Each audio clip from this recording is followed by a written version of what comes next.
வெண்பருத்தி நூலெடுத்து வாய் வெடிச்ச பூவெடுத்து நான் அணிஞ்சிட தொடுத்து வச்ச நடினமான மாலை இது.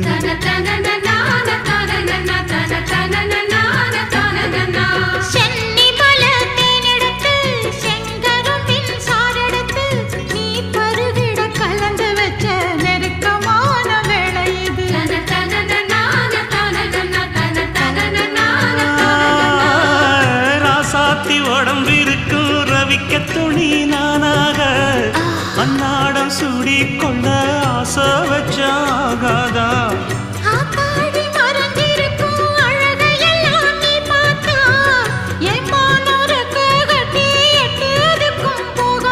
அடிச்சி சக்கரையே எட்டி நீயும் நிக்கிறியே நான் ஏங்கி ஏங்கி பார்க்கிறப்போ ராமி பண்ணுறியே.